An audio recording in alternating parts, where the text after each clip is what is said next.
Bonjour et bienvenue dans cette nouvelle vidéo. Je suis ravie de vous retrouver après ce break de 15 jours, à la fois très bienvenue, faut être honnête, et puis à la fois 15 jours, ça faisait longtemps, voire très longtemps, que j'avais pas passé 15 jours sans prendre une aiguille entre les mains et sans faire une vidéo. Donc c'était un peu étrange. En tout cas, je suis vraiment contente de vous retrouver.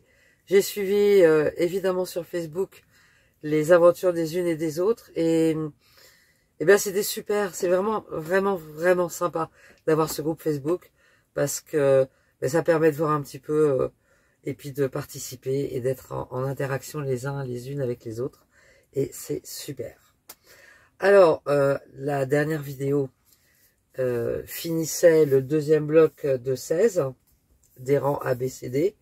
Donc là j'attaque la suite des rangs, donc du A9 au D13. Et j'ai choisi, alors vous me connaissez un peu, je fais jamais vraiment les choses dans l'ordre, et je fais en fonction, je sais pas, un peu de l'envie, du temps, etc. J'ai décidé de pas commencer par le A9, j'ai commencé par le A10. C'est un bloc qui est assez simple, donc assez rapide, pour une reprise un peu en douceur. Ça me paraissait une bonne idée. Eh bien, j'espère que cette vidéo va vous plaire. Si c'est le cas, pensez à mettre un petit pouce j'aime. Pensez à vous abonner si ce n'est pas encore fait, à poster vos messages dans les commentaires. Et place au tutoriel. Alors, ce A10, je pense qu'il y a plusieurs façons de le construire. On pourrait par exemple imaginer un carré de la couleur du fond, appliquer un carré de couleur, appliquer le calisson, et puis ces formes-là. Si on fait ça, on n'aura pas cette découpe-là. Enfin, c'est très là. C'est quand même assez léger sur la photo, mais il semblerait effectivement que Jen, elle soit partie quand même sur des diagonales. Ce que je vais faire, donc forcément le calisson et ces quatre formes-là, je vais les garder en appliqué. Par contre, ce que je vais faire, c'est que je vais découper cette forme-là. Je vais découper le carré. Et cette forme-là, donc hormis ces appliqués, je vais la découper 4 fois et je vais venir la coudre sur le carré. Ce qui va me faire ma pièce du fond sur laquelle je vais venir appliquer le calisson et ces 4 pièces-là. Donc bien sûr, j'ai imprimé sur ce papier et je vais faire les découpes comme d'habitude.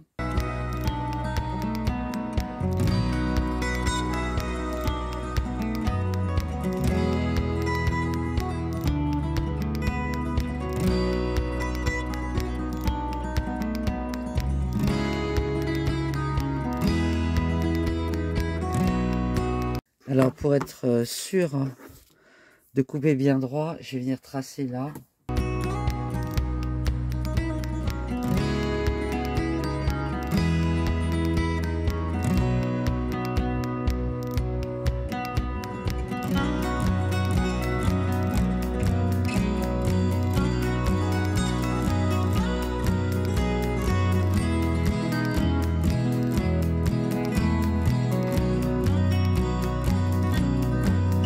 Donc ça fait une forme qui va être, donc je tiens pas compte de ça, qui va être en beige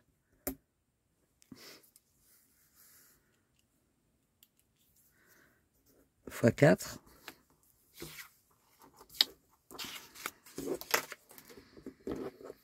Ensuite, je vais découper le carré.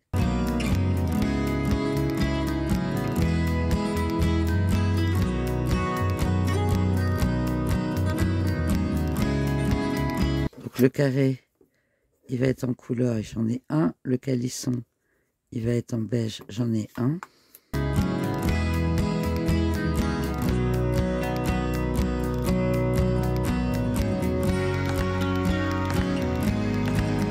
Et cette forme-là, qui va être pour moi en couleur, et j'en ai 4.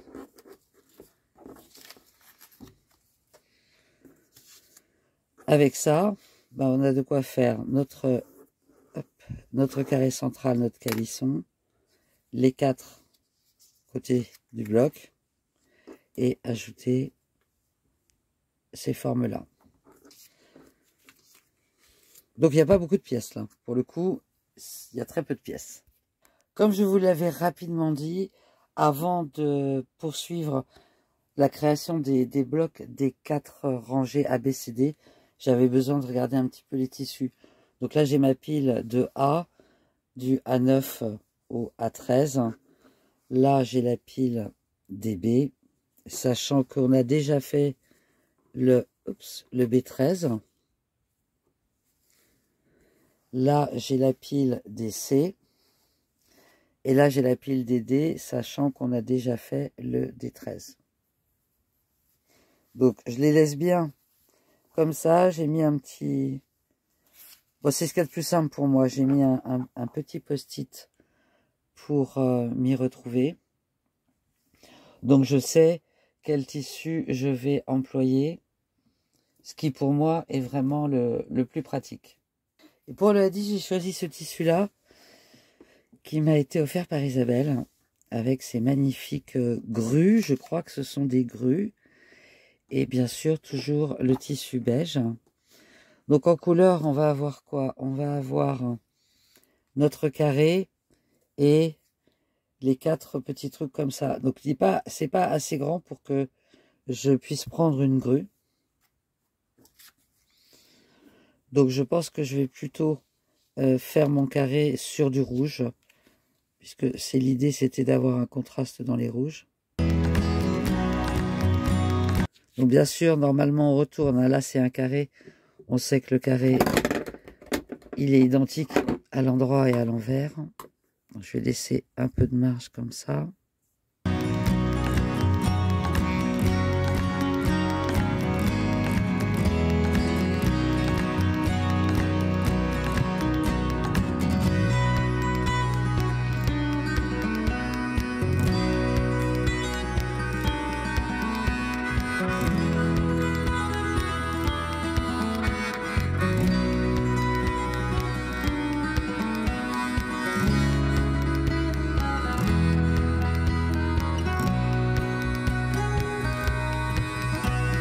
Bien sûr, je vais découper le calisson après.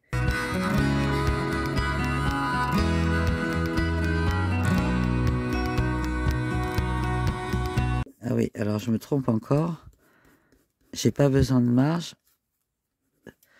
Moi, je n'ai pas besoin de marge parce que je fais l'appliquer sans rentrer, puisque je fais un point de bourdon ou feston.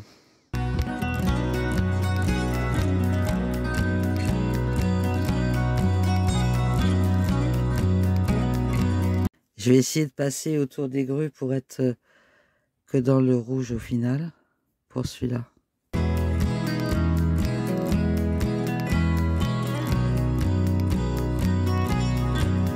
Là, le tracé pour les formes en couleur sont finis. Alors, je vais découper avec mes ciseaux. Hop, avec ces ciseaux-là, maintenant que j'ai fait le carré, je vais découper le calisson.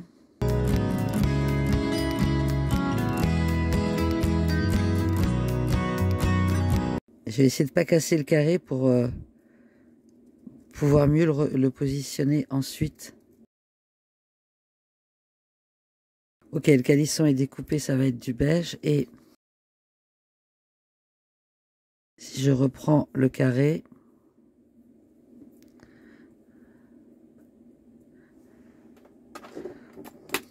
je vais juste légèrement tracer sur l'endroit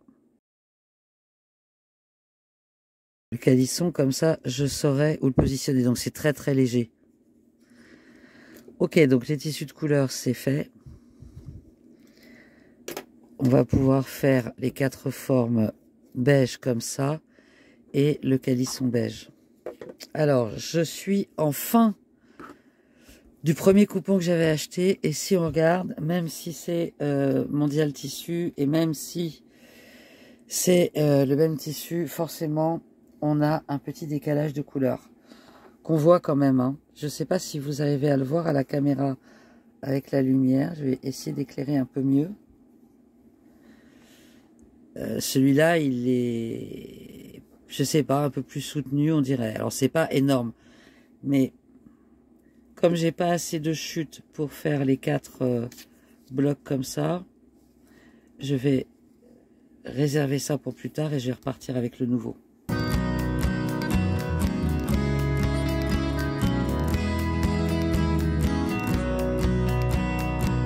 Et c'est parti, comme d'habitude, pour dessiner les formes. Ce que je vais faire là,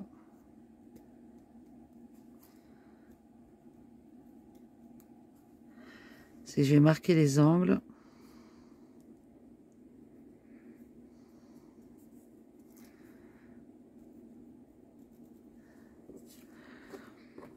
Et je vais venir les tracer. Je trouve que je suis plus précise comme ça.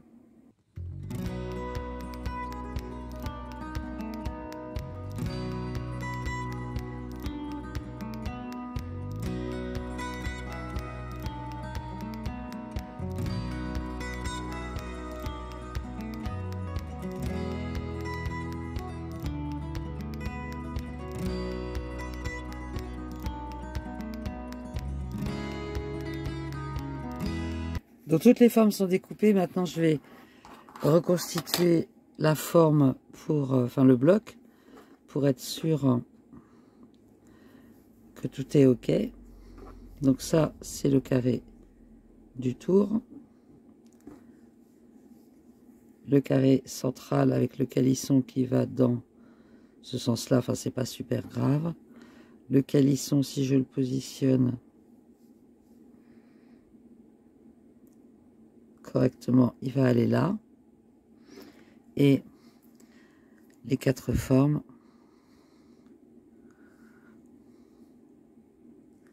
qui vont venir ici. Donc j'ai bien toutes les pièces. Tout va bien. On va mettre de côté toutes les pièces qui vont servir aux appliqués. Et donc, on va rattacher ces 4 formes au carré central. Donc la seule chose à laquelle on a besoin d'être attentif, c'est de ne pas coudre au-delà de notre marque. C'est un petit peu comme quand on fait des hexagones. Et comme d'habitude, avec notre Dear Jane,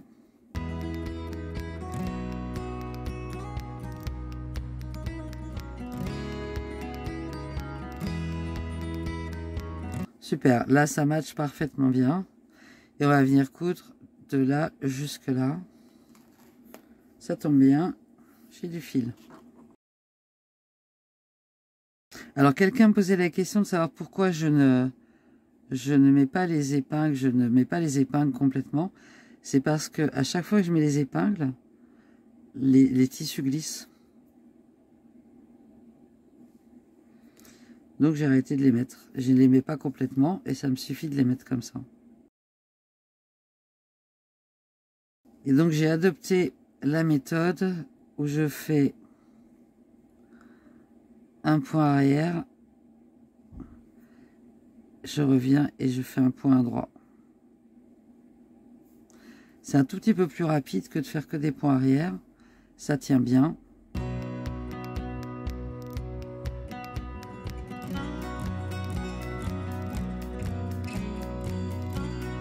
Et vous le voyez, je fais des petits points.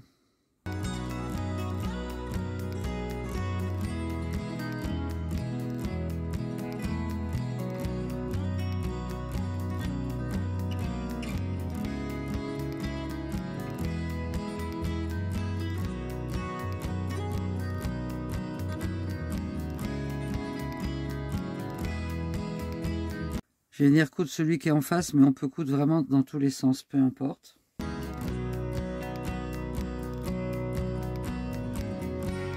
Alors une fois que j'ai fait ces deux-là, on va venir coudre cela, bien sûr, en respectant la même chose. Donc normalement, notre point là, il correspond à la fin de la couture là. Ça tombe bien, c'est le cas.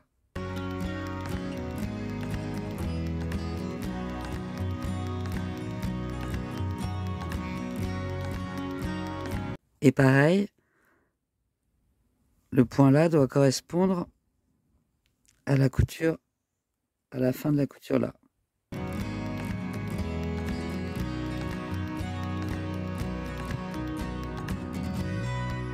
Et évidemment, on reprend bien là, sans... J'ai bien repris juste là. Et c'est pareil, je vais coudre jusqu'au bout, jusqu'à ce point-là. Et pareil de l'autre côté.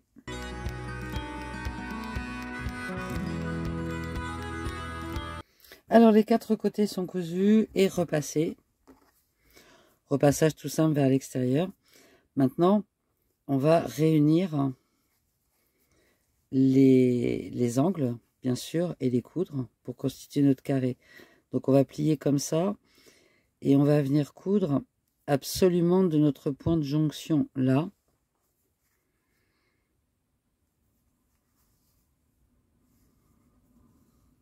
Jusqu'au bout. Alors comme on va coudre jusqu'au bout, je vais simplement prolonger mon trait pour rester dans la même lignée. Et je préfère démarrer la couture de l'angle là. C'est pour ça que je mets les épingles dans ce sens-là.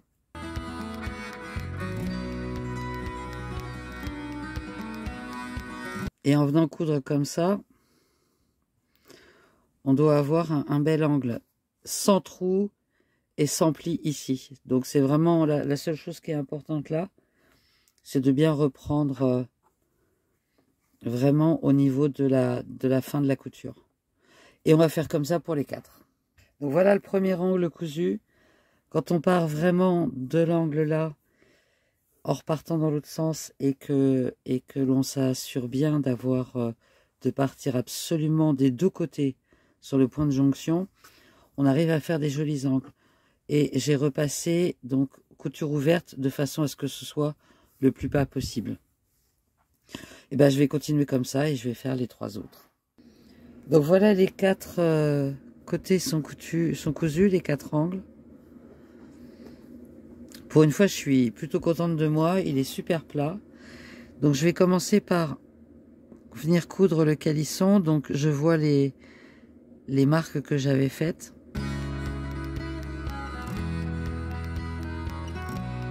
Vérifier qu'il est bien aligné sur la diagonale. Et je vais venir le coudre en appliqué.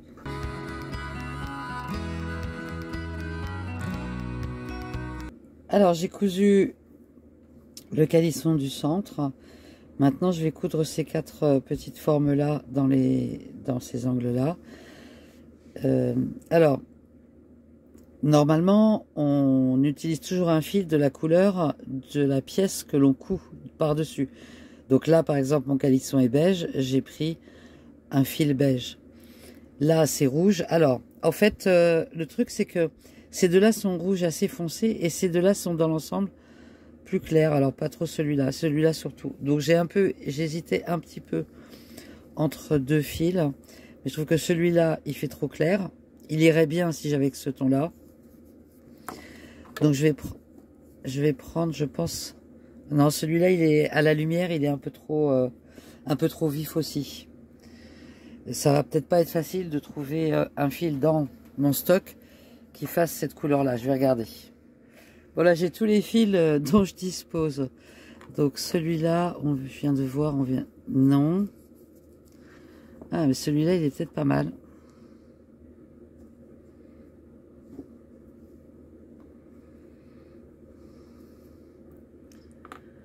Celui-là est pas mal. Celui-là, il est trop rouge. Donc ça. Celui-là est trop un peu rose et violet. Ça, c'est plus pareil, un violet. Ça aussi, ça va être trop sombre. Ça va bien aussi. Donc, en fait, j'ai ces 2-là. Je vais partir sur celui-là. Je pense que c'est celui-là qui ira le mieux. Alors après, c'est pas non plus une obligation. On peut aussi décider de faire des contrastes. Mais j'avoue que je préfère pour les appliquer, puisque je fais pas des appliqués invisibles, je préfère le ton sur ton. Donc celui-là me paraît pas mal. Donc si on reprend le dessin, enfin l'image, hein, les formes sont vraiment centrées. Donc je vais juste marquer la pliure là. Et elles sont vraiment à l'angle. Donc je fais correspondre la pointe.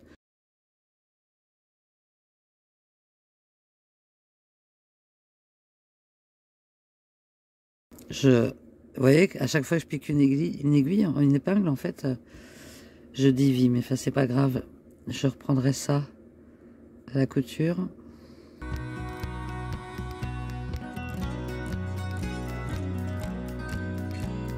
Un point de colle aussi, ça marcherait très bien. Ou un peu de thermocollant double face aussi, ça marcherait bien.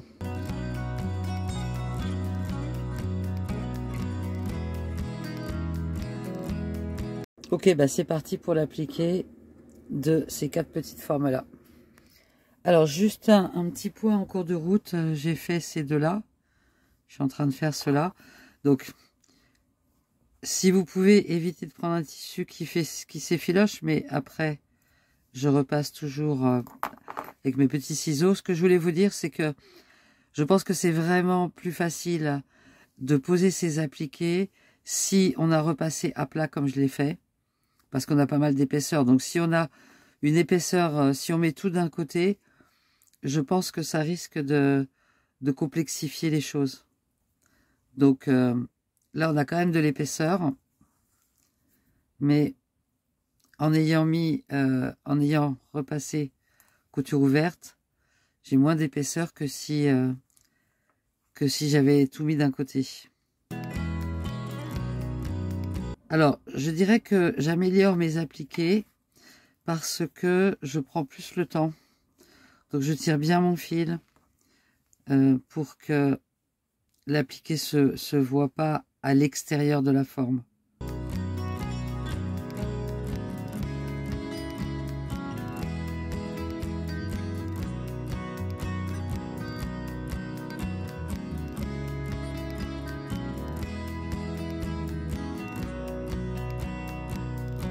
Alors ce tissu beige, il y a quand même clairement, je pense, un léger changement de qualité de tissu aussi. L'autre s'effilochait pas comme ça. Donc je regrette un peu de ne pas avoir pris les peut-être 8 mètres qu'il faut pour faire le tissu neutre, parce que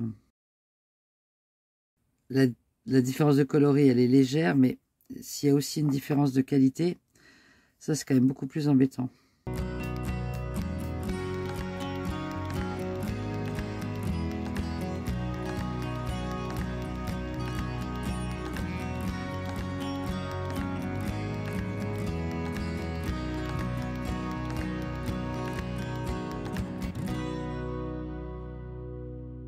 Bon, je vais finir celui-là, faire celui-là, et après, bah, le bloc sera fini.